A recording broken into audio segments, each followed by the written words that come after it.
Hi friends, welcome to our channel. మన ఆంధ్రప్రదేశ్లోని అందమైన సరస్సుగా పేరొందిన ప్రాంతం కొల్లేరు. ఎన్నో అరుదైన పక్షులు ఈ ప్రాంతానికి వలస వస్తాయి. కనుచూపు మేర నీటి సరస్సుతో అందమైన పక్షులతో కలకలలాడే కొల్లేరు ప్రాంతంలో అమ్మవారు ఆదిశక్తిగా పెద్దింట్లమ్మగా కొలువై ఉన్నారు. అసలు ఈ కొల్లేరు ప్రాంత విశేషాలు, ఈ అమ్మవారి ఆలయ చరిత్ర ఏమిటో ఈ వీడియోలో మనం తెలుసుకుందాం. ఈ కొల్లేరు ప్రాంతం ఆంధ్రప్రదేశ్లోని కృష్ణా జిల్లా కైకలూరు మండలం కొల్లేటికోటలో ఉంది.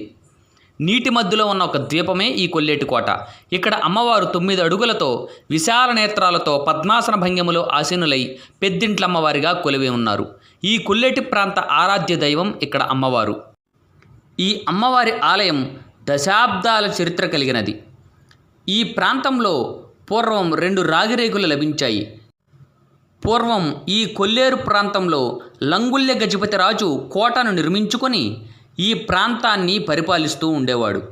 అయితే మహమ్మదీయులు ఈ కోటను వశం చేసుకోవాలని కొల్లేరు సరస్సు సమీపంలోని చిగురుకోట వద్ద డేరాలు వేసుకుని ఒక కాలువను త్రవ్వి సరస్సులోని నీటిని సముద్రంలోకి మళ్లించి గజపతి కోటను ఆక్రమించాలని చూస్తాడు.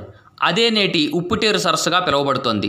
అప్పుడు గజపతిరాజు యొక్క సైన్యాధ్యక్షుడు యుద్ధం సఫలం కావాలని తన కూతురుని జలదుర్గకు బలివ్వబోతుంటే ఆమెలో నుంచి ఒక శక్తి రూపిణిగా అమ్మవారు వచ్చి శత్రు సైన్యాన్ని మొత్తం సంహరించింది. ఈ సంఘటన జరిగిన కాలువను పేరంటాల కనువుగా నేటికి పిలుస్తారు.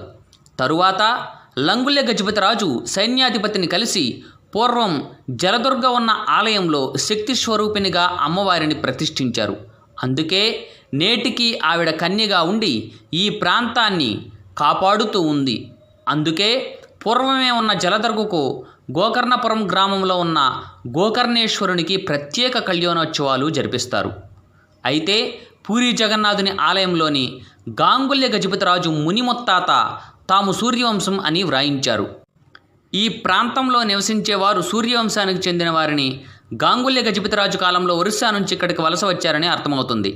ఒరిస్సా నుండి వచ్చిన క్షత్రియులు కావడంతో ఒడియా రాజులు అనేవారు. ప్రస్తుతం వారు వడ్డీలుగా పిలువబడుతున్నారు. వీరి కులదైవమే ఇక్కడ ఉన్న పేరంట్ల అమ్మవారు, నేడు పెద్దింట్లమ్మగా పిలువబడుతోంది. ప్రతి ఏటా అమ్మవారికి విశేషమైన జాతర మహోత్సవాలు నిర్వహిస్తారు. ఉత్సవాలు జరిగేటప్పుడు ఈ ప్రాంతమంతా జనసంద్రంతో నిండిపోతుంది.